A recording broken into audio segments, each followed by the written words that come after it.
Doctor Baba Saheb Ambedkar open university.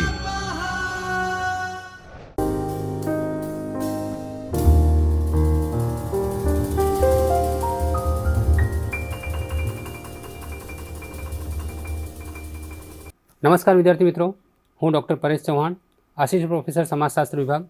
आप सब विद्यार्थी मित्रों doctor Baba Saheb Ambedkar open university Jyotirmay Parisar में आवेल चैतन्य स्टूडियो में स्वागत करूँ छूँ।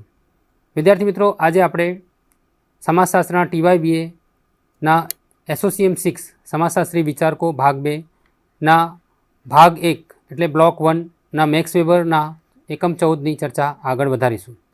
विद्यार्थी मित्रों, આપણે આગળના એકમમાં આદર્શ પ્રારૂપોનો અર્થ, સ્વરૂપ, લક્ષણ અને ઘડતર સુધીની પ્રક્રિયા જોઈ હતી અને સમજ્યા હતા। હવે આપણે અહીં આ વિષયને આગળ વધારીએ છીએ। આપણે એકમ 14 આદર્શ પ્રારૂપોની ચર્ચા હવે શરૂ કરીએ છીએ।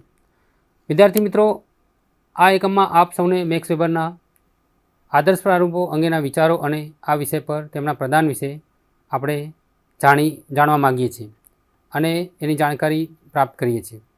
हवे आपणे आगळना व्याख्याननी चर्चा अहीं आगळ वधारीए छीए। विद्यार्थी मित्रों, आदर्श प्रारूपनी लाक्षणिकताओं विषे हवे आपणे अहीं आजे चर्चा करीशुं। आदर्श प्रारूपनी लाक्षणिकताओं विषे आपणे विस्तारथी अहीं समजवानो प्रयत्न करीशुं। विद्यार्थी मित्रों, अगाऊना व्याख्यानमां आपणे आदर्श प्रारूपनो अर्थ, रचना विषे भण्या। ते चर्चामांथी आदर्श प्रारूपोना केटलाक महत्वना लक्षणों तारवी शकाय छे। जेम के पहलुं छे, आदर्श प्रारूपो ए सर्वसामान्य के सरेराश प्रकारों नथी, एटले के अभ्यास हेठळनी बधी ज घटनाओं के बाबतोने समान एवा लक्षणों द्वारा ते व्याख्याबद्ध थता नथी, परंतु केटलाक विशिष्ट लक्षणों जे आदर्श प्रारूपना घडतर के रचनामां आवश्यक होय तेमना आधारे तेमनी रचना थाय छे। हवे बीजी लाक्षणिकता जोईए। आदर्श प्रारूपो समग्र वास्तविकतानी अभिव्यक्ति नथी अथवा ते बधी ज बाबतोने समजावी सकता नथी। तेओ समग्रनो अंशतः के विभागी विचार अथवा ख्याल प्रदर्शित करे छे। तीजी लाक्षणिकता छे, आदर्श प्रारूपो ए वास्तविकतानी कोई एक निश्चित विभावनानुं वर्णन नथी, तेवी ज रीते उपकल्पना पण नथी, पण बंने वर्णन अने समजूती प्राप्त करवामां मददरूप थई शके छे। वर्णनात्मक ख्यालों के विभावनाओं करता तेना क्षेत्र अने वपराशमां आदर्श प्रारूपो भिन्न छे। जो वर्णनात्मक विभावनाओं उपयोग दाखला तरीके करिए कि विविध संप्रदायों वर्गीकरण में एने उपयोग करिए त्यारे कोईनो रस आर्थिक प्रवृत्ति माटेना तेमना महत्वनुं पृथक्करण करवामां होय तो संप्रदायनी विभावनाने संप्रदायवादनी आर्थिक प्रवृत्तिओं में असर करता होय तेवा विशिष्ट घटकों पर भार मूकवा माटे फरीथी घड़वा जोईए। आम आ संरचना आदर्श प्रारूप प्रकारनी बने छे। एनो अर्थ ए कि कोई पण वर्णनात्मक ख्याल के विभावना ने अमूर्तता तथा अमुक तत्वों पुनः जोड़ाणों द्वारा आदर्श प्रारूप में रूपांतरित करी सकीए। खास तो ज्यारे आपणा हेतु समजूती आपवानो अथवा पृथक्करण करवानो होय अने नहीं कि मात्र घटनानुं वर्णन करवानो होय त्यारे। विद्यार्थी मित्रों, आ लाक्षणिकता जोवा मळशे। चौथी लाक्षणिकता जोईए तो आ अर्थमां आपणे कही सकीए कि आदर्श प्रारूपो कार्यकाळनी पृथक्करणात्मक विचारणा के संकल्पना साथे पण संकळायेला छे, जो कि निर्णयवादी अर्थ में नहीं। पांचमी लाक्षणिकता है, सर्वसामान्य विधानों घड़वा अथवा तुलनात्मक पृथक्करण करवामां पण ते मददरूप बने छे। छठी लाक्षणिकता है, आदर्श प्रारूपो अनुभवजन्य अवलोकन आधारित संशोधन में मार्गदर्शन आपे छे अने ते ऐतिहासिक अने सामाजिक वास्तविकताओने व्यवस्थित रीते गोठववामां पण तेमनो उपयोग थाय छे। हवे विद्यार्थी मित्रों, आदर्श प्रारूपोना हेतु अने उपयोग विषे आपणे जोईए। विद्यार्थी मित्रों, अनुभवजन्य प्रश्नों पृथक्करण में सरलता सहाय मेळववा माटे आदर्श प्रारूपोनी रचना करवामां आवे छे। मोटा भागना संशोधको तेओ जे विभावनाओं ख्यालोने वापरता होय छे तेमनी संपूर्ण जाणकारी धरावता होता नथी। परिणामे तेमनी रचनाओं घणी वखत चोकसाई विहोणी अने गोटाळायुक्त होय छे। अथवा वेबर पोते कहे छे ते प्रमाणे इतिहासकारो जे भाषामां वात करे तेमां सैकड़ो शब्दों होय छे जे पर्याप्त अभिव्यक्ति के निरूपण करवा माटे सभानपणे संकल्पेली के विचारेली गोटाळायुक्त रचनाओं होय छे, जेमनो अर्थ स्पष्टपणे अनुभवातो होय छे पण स्पष्टपणे विचारायेलो होतो नथी। विद्यार्थी मित्रों, सामाजिक विज्ञानीनुं काम તેના વિષયવસ્તુને ગોટાળો અને અસ્પષ્ટતાઓ દૂર કરીને બુદ્ધિગમ્ય રીતે રજૂ કરવાનું છે. દાખલા તરીકે આપણે અધિકાર કે સત્તાના આદર્શ પ્રરૂપની રચનાની વાત કરીએ તો વેબર 3 પ્રકારની અધિકાર કે સત્તાની વાત કરે છે અને એકબીજાથી તેને જુદા પાડે છે, જેમ કે બુદ્ધિગમ્ય એટલે કે તર્કસંગત સત્તા, કાયદાકીય સત્તા, પરંપરાગત અને દૈવી સત્તા. આ દરેકની તેની પાલન પાછળના હેતુઓ એટલે કે પ્રેરણાઓ અથવા નેતાઓ દાવો કરેલી તેની કાયદેસરતા સ્વરૂપ દ્વારા વ્યાખ્યા કરી શકાય. વાસ્તવિકતામાં આ ત્રણેય આદર્શ પ્રરૂપોનું મિશ્રણ કે ગોટાળાયુક્ત જોડાણ પ્રવર્તતું હોય છે. આ જ કારણને લીધે આપણે અધિકાર કે સત્તાના પ્રકારોના સ્પષ્ટ વિચાર સાથે ખ્યાલ કરવો જોઈએ. આ પ્રકારો વાસ્તવિકતામાં એકબીજામાં મિશ્રિત થયેલા હોય છે, તેથી તે દરેકની સ્પષ્ટપણે વ્યાખ્યા કરવી જરૂરી બને છે. વિદ્યાર્થી મિત્રો, શુદ્ધ સંકલ્પનાત્મક વિચારમાંથી આદર્શ પ્રરૂપોની રચના કે ઘડતર થતા નથી, પરંતુ વાસ્તવિક મૂર્તિમંત સમસ્યાઓના અનુભવ અવલોકનજન્ય પૃથક્કરણ દ્વારા તે ઉદ્ભવે છે, સુધારા વધારા પામે છે અને ધારદાર ચોક્કસ બનતા હોય છે, અને આ બાબત બદલામાં તે પૃથક્કરણની ચોકસાઈ વધારે છે. આપણે આથી કહી શકીએ કે આદર્શ પ્રરૂપો એવા પદ્ધતિશાસ્ત્રી સાધનો છે જે આપણને માત્ર અનુભવજન્ય સમસ્યાઓ પ્રશ્નોના પૃથક્કરણમાં જ મદદરૂપ બનતા નથી, પણ વપરાતી વિભાવનાઓમાંની અસ્પષ્ટતાઓ અને ગોટાળા દૂર કરવામાં તથા આપણા પૃથક્કરણની ચોકસાઈ વધારવામાં પણ મદદરૂપ બને છે. વિદ્યાર્થી મિત્રો, આદર્શ પ્રરૂપ એ વેબરના પદ્ધતિશાસ્ત્રીય નિબંધોમાં ચાવીરૂપ છે અને તેનો તેમણે ઐતિહાસિક સમસ્યાઓને સમજવા માટેના સાધન તરીકે ઉપયોગ કર્યો છે. આ માટે તેમણે ઘટનાઓ વાસ્તવમાં કેવી રીતે બની તે સમજવા માટે તેમજ જે કેટલીક અનુગામી ઘટનાઓ કે અન્ય ઘટનાઓ ન બની હોય તો અથવા ભિન્ન રીતે બની હોય, એટલે કે આપણે સમજવા માંગતા હોઈએ તે ઘટના એ ભિન્ન રીતે પણ બની શકી હોત, એ દર્શાવવા માટે તેમણે આદર્શ પ્રરૂપોની રચના કરી છે. દાખલા તરીકે જમીન સુધારણાના કાયદા અમલીકરણને કારણે તેમજ શિક્ષણ, આધુનિક વ્યવસાય ઇત્યાદિ અન્ય આધુનિકીકરણ લાવતા બળોના પ્રવેશને કારણે ગ્રામીણ ભારતમાં સંયુક્ત કુટુંબ વ્યવસ્થા તૂટી રહી છે. આનો અર્થ એવો થાય કે આ ઘટના જમીન સુધારણા, શિક્ષણ અને આધુનિક શિક્ષણ અને આ સંજોગોમાં સંયુક્ત કુટુંબ વચ્ચે કાર્યકારણ સંબંધ છે. આ રીતે આદર્શ પ્રરૂપની વિભાવના ઘટનાની કાર્યકારણ સમજૂતી આપવામાં પણ મદદરૂપ બને છે. વિદ્યાર્થી મિત્રો, આનો અર્થ એવો નથી થતો કે દરેક ઘટનાને વિશિષ્ટ લાક્ષણિક કારણ પણ હોય. વેબર એવું માનતા નથી કે સમાજનું એક ઘટક અન્ય ઘટક દ્વારા નિર્ધારિત થાય છે. તેઓ ઇતિહાસમાં અને સમાજશાસ્ત્રમાંના કાર્યકારણ સંબંધોને અંશતઃ તથા સંભવિત સ્વરૂપના સંબંધી તરીકે ગણે છે. એનો અર્થ એવો થાય કે વાસ્તવિકતાનો અમુક એક ભાગ વાસ્તવિકતાના અન્ય ભાગને સંભવિત અથવા અસંભવિત, અનુકૂળતા અથવા પ્રતિકૂળતા કરી આપનાર બનતો હોય છે. દાખલા તરીકે કેટલાક માર્ક્સવાદી કહેશે કે ઉત્પાદનમાં સાધનોની અંગત માલિકી આ સાધનો ધરાવતો અલ્પસંખ્યક કે લઘુમતી પાસે રાજકીય સત્તા અનિવાર્યપણે આવે છે, જ્યારે વેબર કહેશે કે સંપૂર્ણ આયોજનનું આર્થિક તંત્ર અમુક એક પ્રકારની રાજકીય વ્યવસ્થાની વધુ સંભાવના ઊભી કરે છે. વેબરના લખાણોમાં આવા કાર્યકારણ સંબંધોના પૃથક્કરણો જોવા મળે છે અને તે તેમના વિશ્વવ્યાપી તુલનાઓમાંના રસ સાથે અથવા તો ઘટનાઓનું પૃથક્કરણ કરીને સામાન્ય વિધાનો પ્રસ્થાપિત કરવાના રસ સાથે સંમિલિત થયેલા સંકળાયેલા જોવા મળે છે. આમ એમણે આદર્શ પ્રરૂપોનો ઉપયોગ અમુક ઐતિહાસિક દૃષ્ટાંતની સંકલ્પના ઘડવા માટે કર્યો હતો અને પછી તે જ આદર્શ પ્રરૂપની સંકલ્પનાઓને તુલનાત્મક પૃથક્કરણ કરવા માટે ઉપયોગમાં લીધી. આ ઇતિહાસ અને સમાજશાસ્ત્રનું પરસ્પરાવલંબન વેબરના આદર્શ પ્રરૂપની સંકલ્પનામાં સૌથી વધુ સ્પષ્ટપણે જોવા મળે છે. વિદ્યાર્થી મિત્રો, અમુક એક વિશિષ્ટ ઐતિહાસિક ઘટનાના દૃષ્ટાંતના પરીક્ષણ માટે આદર્શ પ્રરૂપોનો ઉપયોગ કર્યો. તે ઉપરાંત વેબરે સામાજિક વાસ્તવિકતાના અમૂર્ત તત્વોના પૃથક્કરણ માટે અને અમુક પ્રકારના સામાજિક વર્તનને સમજવા માટે પણ આદર્શ પ્રરૂપોનો ઉપયોગ કર્યો છે. તેમની આપણે વેબરના અધ્યયનો લખાણોમાંના આદર્શ પ્રરૂપો અંગેના હવે પછીના પેટા વિભાગમાં વધુ વિગતવાર ચર્ચા કરીશું.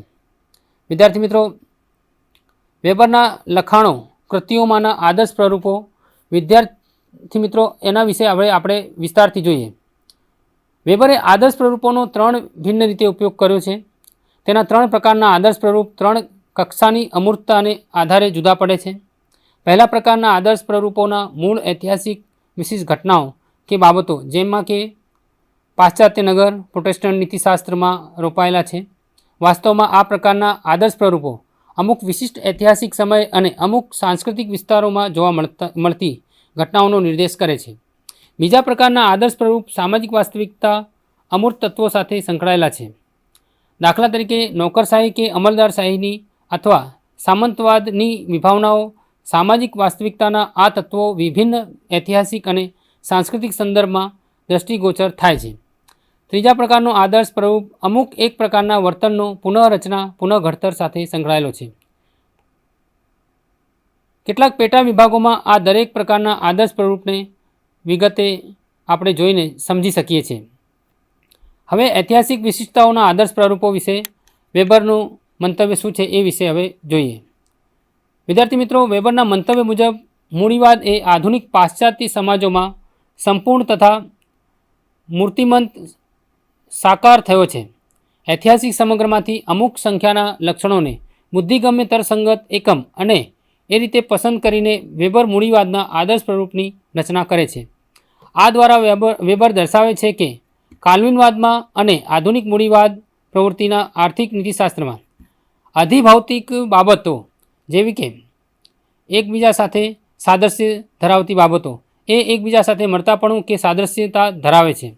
આ માટે તે કાલ્વિનવાદી સિદ્ધાંતના મૂડીવાદી જુસ્સાના ઘડતર માટે વિશિષ્ટ તથા નોંધપાત્ર રીતે મહત્ત્વ ધરાવતા હોય તેવા ઘટકોને ઓળખાવે છે.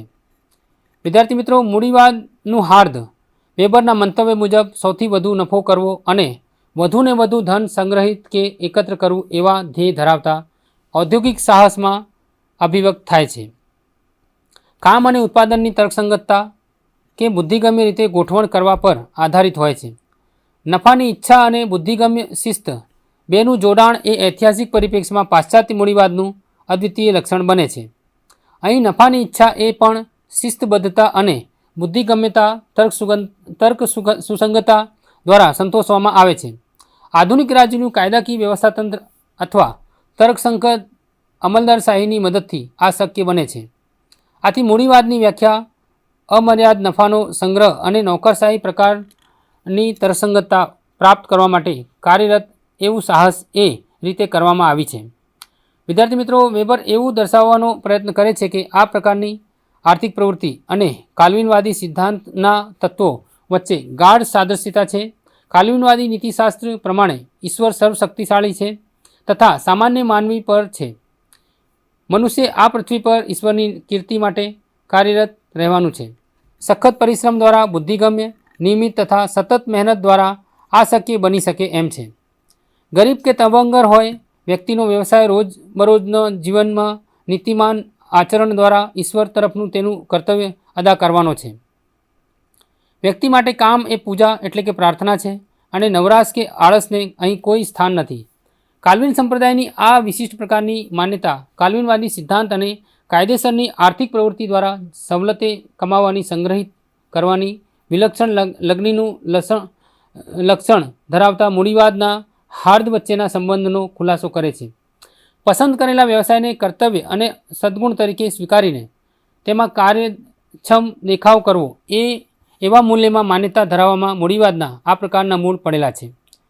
વિદ્યાર્થી મિત્રો, આ બે વચ્ચેની સાદૃશ્યતા કે મળતાપણું અને મૂડીવાદી આર્થિક સામ્રાજ્યનો ઉદ્ભવ વેબરની વ્યાખ્યા પ્રમાણે પશ્ચિમમાં જ પ્રવર્તમાન હતા. આથી ત્યાં જ ઐતિહાસિક રીતે આ અદ્વિતીય ઘટના વિકાસ પામી. કાલ્વિનવાદી નીતિશાસ્ત્રમાં ધાર્મિક અને આર્થિક પ્રવૃત્તિઓ જે રીતે એકબીજા સાથે જોડાયેલ છે તેવી બીજે ક્યાંય જોવા મળતી નથી. તે કેથોલિક ધર્મમાં નથી દ્રષ્ટિગોચર થતી. તેવી જ રીતે વેબરે બધા ધર્મોનું તુલનાત્મક પૃથક્કરણ કર્યું અને દર્શાવ્યું કે હિન્દુ ધર્મ, ઇસ્લામ, કન્ફ્યુશિયન, જુડાઈ, બૌદ્ધ કે વિશ્વના અન્ય કોઈ ધર્મમાં આવું જોડાણ જોવા મળતું નથી. હવે વિદ્યાર્થી મિત્રો, સામાજિક વાસ્તવિકતાના અમૂર્ત તત્વો વિશે જોઈએ. વિદ્યાર્થી મિત્રો, સામાજિક વાસ્તવિકતાના આ તત્વો વિશિષ્ટ ઐતિહાસિક અને સાંસ્કૃતિક સંદર્ભમાં દ્રષ્ટિગોચર થાય છે. આ અમૂર્ત તત્વોના મહત્ત્વના દૃષ્ટાંતો છે. નોકરશાહી અને સત્તાકીય અધિકારના પ્રકારો અને વર્તનના પ્રકારો. હવે આપણે આ 3 દૃષ્ટાંત એમાં જોઈને સમજી શકશું. તો પહેલું છે અમલદારશાહી. વેબરે દર્શાવ્યું છે કે સંગઠનના ધ્યેયોને તર્કસંગત રીતે અથવા કાર્યક્ષમ રીતે સિદ્ધ કરવા માટે અમલદારશાહી એ સૌથી સારું વહીવટી તંત્ર છે. વેબરના આ અમલદારશાહીના આદર્શ પ્રરૂપમાં વિવિધ તત્વો જે જોવા મળે છે તે આ પ્રમાણે છે.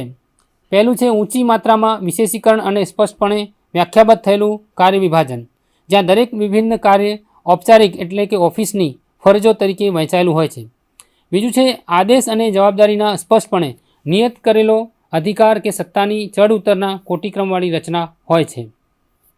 ત્રીજું છે લેખિત દસ્તાવેજો પર આધારિત વ્યવસ્થાતંત્ર અને વહીવટના કામકાજોનું સંચાલન કરવા માટે ઔપચારિક વિધિસર રીતે ઘડાયેલ નિયમોનું સંકુલ પ્રસ્થાપિત થયેલું હોય છે.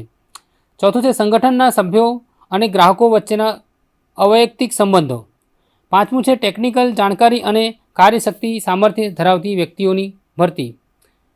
છઠ્ઠું છે લાંબા સમય માટેની નોકરી, સિનિયોરિટી અને ગુણ કે પાત્રતાના આધાર પર પ્રમોશન એટલે કે બઢતી. સાતમું છે નિશ્ચિત પગાર તેમજ અંગદ અને ઔપચારિક એટલે કે ઓફિશિયલ આવક વચ્ચે ભેદ અલગતા પાડવી. આધુનિક મૂડીવાદના ઉદ્ભવ પહેલાં વિશ્વના વિભિન્ન ભાગોમાં વિકસિત અમલદારશાહીના દૃષ્ટાંતો સાંપડે છે. તેમ છતાં આધુનિક મૂડીવાદી સમાજમાંના સંગઠનો એટલે કે વ્યવસ્થાતંત્રમાં જ તે અમલદારશાહી ઘણી બધી તેના આદર્શ પ્રરૂપને સદૃશ્ય દૃષ્ટિગોચર થાય છે. વેબરે અમલદારશાહીના આ અમૂર્ત તત્વોનો વાસ્તવિક ઘટનાની સમજૂતી માટે ઉપયોગ કર્યો. બીજું છે હવે અધિકારના પ્રકારો વિશે જોઈએ. જેમ અમલદારશાહી વિશે જોયું તો હવે બીજા લક્ષણ તરીકે અધિકારનો પ્રકાર વિશે જોઈએ. મેક્સ વેબરે અધિકાર એટલે કે સત્તાના વિવિધ પાસાને સમજવા માટે 3 પ્રકારના અધિકાર એટલે કે સત્તાના આદર્શ પ્રરૂપોની રચના કરી. આ 3 પ્રકારો પરંપરાગત, તર્કસંગત અને દૈવી એમ છે. પરંપરાગત સત્તા એટલે કે અધિકાર વિશે જોઈએ તો યુગો જૂના રીતરિવાજો અને નિયમોની પવિત્રતા અંગેની માન્યતા પર આધારિત આ પ્રકારના હોય છે. જ્યારે તર્કસંગત કે બુદ્ધિગમ્ય અધિકાર સત્તા એ કાયદાઓ, આજ્ઞા કે હુકમો અને નિયમોના દ્વારા જળવાતી હોય છે. અને દૈવી સત્તા અદ્વિતીય એટલે કે અપવાદરૂપ સદ્ગુણો ધરાવતા નેતાનું અથવા જેને અનુયાયીઓ અનુસરે છે, જેમનામાં વિશ્વાસ ધરાવે છે તથા ભક્તિભાવપૂર્ણ રીતે જેની સાથે સંપૂર્ણ સંબંધ ધરાવતા હોય છે તેવા અનુયાયીઓ દ્વારા અદ્વિતીય અપવાદરૂપ એવા સદ્ગુણોનું જેમનામાં આરોપણ કરવામાં આવે છે તેવી વ્યક્તિઓ પર અવલંબનનું વલણ લક્ષણ ધરાવે છે. આ 3 આદર્શ પ્રરૂપની વિભાવનાઓનો ઉપયોગ વાસ્તવિક રાજકીય વ્યવસ્થાતંત્રોની જે દરેક તેમના કેટલાક લક્ષણો ધરાવતી હોય છે તેમની સમજૂતી મેળવવા માટે ઉપયોગ કરી શકાય છે. વિદ્યાર્થી મિત્રો, હવે આગળ આપણે જોઈએ ત્રીજું પ્રકાર વર્તનના પ્રકારો. મેક્સ વેબરના મંતવ્ય મુજબ સમાજશાસ્ત્ર એ સામાજિક વર્તનની અર્થઘટનાત્મક સમજણ પ્રાપ્ત કરવાનો પ્રયત્ન કરતું શાસ્ત્ર છે અને તે દ્વારા તે સામાજિક વર્તન એટલે કે ક્રિયાના કારણો અને પરિણામોની કાર્યકારણાત્મક સમજૂતી પ્રાપ્ત કરવાનો હેતુ ધરાવે છે. અહીંયા આપણે સામાજિક વર્તન એટલે કે ક્રિયાના કેટલાક મહત્ત્વના ઘટકો જોઈશું. પહેલું છે તેમાં સર્વ પ્રકારના માનવીય વર્તનનો સમાવેશ થાય છે. બીજું છે તે કે તેમાં વ્યક્તિનિષ્ઠ અર્થનું આરોપણ પણ કરે છે. અને ત્રીજું છે વર્તન કરનાર વ્યક્તિ કે વ્યક્તિઓ અન્યના વર્તન કે ક્રિયાને ધ્યાનમાં લેતા હોય છે. ચોથું છે તેના માર્ગ દરમિયાન અભિમુખતા ધરાવે છે. આથી જ સામાજિક વર્તન એટલે કે ક્રિયાના શુદ્ધ સ્વરૂપની રચના સમાજશાસ્ત્રીને સ્પષ્ટપણે સમજણ પ્રાપ્ત કરવાની ક્ષમતા તથા ગોટાળાયુક્તતાનો અભાવ જેના લક્ષણ ધરાવતા એવા આદર્શ પ્રરૂપ તરીકે મદદરૂપ નીવડે છે. વિદ્યાર્થી મિત્રો, વેબરે 4 પ્રકારની સામાજિક ક્રિયા એટલે કે વર્તનનો ખ્યાલ કર્યો છે. ધ્યેયોના સંદર્ભમાં તર્કસંગતતા એટલે કે બુદ્ધિગમ્યતા ધરાવતી ક્રિયા, મૂલ્યોના સંદર્ભમાં તર્કસંગતતા એટલે બુદ્ધિગમ્યતા ધરાવતી ક્રિયા, પરંપરાગતતાવાળું વર્તન અને લાગણી કે ભાવાત્મક વર્તન. આ ચારેયને તેમની અભિમુખતાઓના સ્વરૂપને આધારે વર્ગીકૃત કર્યા છે. ધ્યેયોના સંદર્ભમાં તર્કસંગતતાવાળા વર્તનને વર્તન કરનાર વ્યક્તિએ પોતે બુદ્ધિગમ્ય રીતે પસંદ કરેલા ધ્યેયોના સંદર્ભમાં વર્ગીકૃત કર્યું છે. મૂલ્યના સંદર્ભમાં તર્કસંગત વર્તન એ અમૂર્ત મૂલ્ય તરફની એટલે કે કર્તવ્ય, માન સન્માન અથવા અમુક કારણ એટલે કે ધ્યેય તરફથી જેવા આદર્શો તરફ દિશાસૂચન કરતું તર્કસંગત અભિમુખતાના આધારે વર્ગીકૃત કર્યું છે. પરંપરાગત વર્તન પ્રકારને લાંબા સમયની પદ્ધતિ, રીત રિવાજો કે ટેવોના સંદર્ભમાં વર્ગીકૃત કર્યું છે. ભાવાત્મક વર્તન સંદર્ભમાં ભાવનાત્મક અભિમુખતા, ખાસ કરીને લાગણીઓ, ઉર્મિઓ તરફની અભિમુખતા એ વર્તન કરનાર વ્યક્તિની લાગણીની અમુક અવસ્થાના આધાર પર નિર્ધારિત થાય છે. વાસ્તવિકતામાં આપણને આ ચારેય પ્રકારની શુદ્ધ ક્રિયા વર્તનનું શિક્ષણ જોવા મળે છે, પરંતુ પૃથક્કરણ અને લખાણ પ્રાપ્ત કરવા માટે આપણે તેમને પૃથક્કરણાત્મક રીતે 4 શુદ્ધ કે આદર્શ પ્રકારની પ્રરૂપ ક્રિયાઓનો અમલ અલગ રીતે તપાસીએ છીએ. દાખલા તરીકે તર્કસંગત આદર્શ પ્રરૂપોનો ઉપયોગ અતાર્કિક વિચલનને માપવામાં કરી શકાય છે, અને આપણે અમુક કે અનુભવતા વાસ્તવિક વર્તનની સમજણ કે તે ઉપર દર્શાવેલ 4 પ્રકારના વર્તનોને સૌથી વધુ મળતા આવે છે. તે પ્રકારના તેના અર્થઘટન દ્વારા તેને સમજી શકાય છે. અમુક પ્રકારના વર્તનની પુનર્રચના કેમ થાય છે, હવે એ વિશે વિદ્યાર્થી મિત્રો જોઈએ.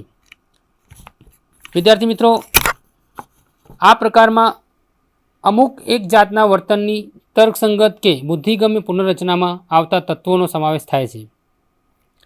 દાખલા તરીકે વેબરના મત પ્રમાણે આર્થિક સિદ્ધાંતમાંના બધા વિધાનો મનુષ્યો શુદ્ધ આર્થિક વ્યક્તિઓ હોય તો કેવી રીતે વર્તન કરે એ રીતો કે પદ્ધતિઓની આદર્શ પ્રકારની પુનર્રચનાઓ માત્ર હોય છે. આમાં માંગ અને પુરવઠાના નિયમો, સીમાંત ઉપયોગિતાઓ ઇત્યાદિઓનો સમાવેશ થાય છે. બજારમાં વસ્તુનો પુરવઠો તેની માંગના સંદર્ભમાં તેની કિંમત નક્કી કરે છે. તેવી જ રીતે ઉપભોગમાંની વસ્તુની ઉપયોગિતા વધતી કે ઓછી હશે તેનો આધાર વપરાશ માટે પ્રાપ્ત એકમો પર હોય છે. આર્થિક સિદ્ધાંત આર્થિક વર્તનની તેના હાર્દ તત્વ સાથેની સુસંગતતાના સંદર્ભમાં ચુસ્ત રીતે વિચારણા કરે છે, અને આ તત્વની ચોક્કસ સ્વરૂપે વ્યાખ્યા કરવામાં આવે છે. વિદ્યાર્થી મિત્રો, આ એકમની આટલી સમગ્ર ચર્ચા બાદ હવે આપણે આ એકમના સારાંશ વિશે થોડુંક જાણી લઈએ. અહીં આપણે આ વેબરે જે આદર્શ પ્રારૂપની ચર્ચા કરી હતી એ ચર્ચા અહીં પૂર્ણ થાય છે. હવે થોડુંક સારાંશ વિશે જોઈએ. વિદ્યાર્થી મિત્રો, આ એકમની શરૂઆત આદર્શ પ્રકાર, આદર્શ સ્વરૂપ, આદર્શ પ્રરૂપો શબ્દોના સર્વસામાન્ય અર્થથી થઈ હતી. મેક્સ વેબરના લખાણોમાં જોવા મળતી આદર્શ પ્રરૂપોની વિભાવના અને લાક્ષણિકતાઓની અમે અહીં ચર્ચા કરી. આદર્શ પ્રરૂપો એ સામાજિક વાસ્તવિકતાના અર્થઘટન અને સમજૂતી માટે ઘડવામાં આવેલી વિભાવનાઓ કે સંકલ્પનાઓ છે. વેબરે આદર્શ પ્રરૂપોનો 3 વિશિષ્ટ અર્થોમાં ઉપયોગ કર્યો છે. એક, ઐતિહાસિક વિશિષ્ટતાઓ, વિશિષ્ટ ઘટનાઓના આદર્શ પ્રરૂપોનો ઉપયોગ પ્રોટેસ્ટન્ટ ધર્મના નીતિશાસ્ત્રની અને સમજૂતી માટે કર્યો છે. વિશિષ્ટ ઐતિહાસિક સમયમાં અને વિશિષ્ટ સાંસ્કૃતિક વિસ્તારોમાં દ્રષ્ટિગોચર થાય છે. બીજું, સામાજિક વાસ્તવિકતા અંગેના અમૂર્ત તત્વોને સમજાવવા માટે આદર્શ પ્રરૂપનો ઉપયોગ કર્યો છે, જેમ કે અમલદારશાહી, અધિકાર કે સત્તાના પ્રકારો, સામાજિક ક્રિયા કે વર્તન. તેમના ત્રીજા પ્રકારના આદર્શ પ્રરૂપો અમુક વિશિષ્ટ જાતના વર્તનનો પુનર્રચના સાથે સંકળાયેલા છે. આ એકમમાં અમે વેબરના લખાણોમાં વપરાયેલ આદર્શ પ્રરૂપોનું વિગતવાર પરીક્ષણ પણ આપણે કર્યું છે. વિદ્યાર્થી મિત્રો, હવે હું આપ સૌને કેટલાક સાચા કે ખોટા વિધાનો વિશે આ સવાલો કરીશ, જેના જવાબો તમારે વિચારવાના છે. પછી પાછળથી હું એના જવાબો ક્રમશઃ આપને જણાવીશ. પહેલું વિધાન છે, આદર્શ પ્રરૂપો એ સર્વસામાન્ય પ્રકારો છે. બોલો વિદ્યાર્થી મિત્રો, આ વિધાન સાચું છે કે ખોટું? તો વિદ્યાર્થી મિત્રો, આ વિધાન ખોટું છે. હવે બીજું વિધાન જોઈએ. આદર્શ પ્રરૂપો એ સરેરાશ પ્રકાર છે. આ વિધાન સાચું છે કે ખોટું? તો આ વિધાન પણ ખોટું છે. ત્રીજું જોઈએ, આદર્શ પ્રરૂપો એ શુદ્ધ પ્રકારો છે. તો આ વિધાન સાચું છે કે ખોટું? તો આ પણ વિધાન આપણે જોઈએ તો સાચું છે. સામાજિક ઘટનાના પૃથક્કરણ અને સમજૂતી મેળવવામાં આદર્શ પ્રરૂપો મદદરૂપ બને છે. આ વિધાન સાચું છે. હવે પાંચમું વિધાન જોઈએ. આદર્શ પ્રરૂપો એ ધોરણાત્મક પ્રકારો છે. તો આ વિધાન સાચું છે કે ખોટું? તો એ વિધાન ખોટું છે. આદર્શ પ્રરૂપ એ વાસ્તવિકતાનું વર્ણન છે. તો આ વિધાન પણ સાચું છે કે ખોટું? ખોટું છે. 7મું વિધાન જોઈએ. આદર્શ પ્રરૂપો વિશિષ્ટ અને આવશ્યક હાર્દરૂપ લક્ષણોની પસંદગીથી રચવામાં આવે છે. આ વિધાન વિદ્યાર્થી મિત્રો સાચું લાગે છે કે ખોટું? તો આ વિધાન સાચું હતું. હવે 8મું વિધાન જોઈએ. આપે જણાવવાનું છે કે આ વિધાન વિચાર કરવાનો છે કે આ વિધાન સાચું છે કે ખોટું. તો વિધાન છે આદર્શ પ્રરૂપ કાર્યકારણ સંબંધ પ્રસ્થાપિત કરવામાં અને તુલનાત્મક પૃથક્કરણમાં મદદરૂપ બને છે. તો વિદ્યાર્થી મિત્રો આ વિધાન વિચાર કરો, સાચું છે કે ખોટું? સાચું છે.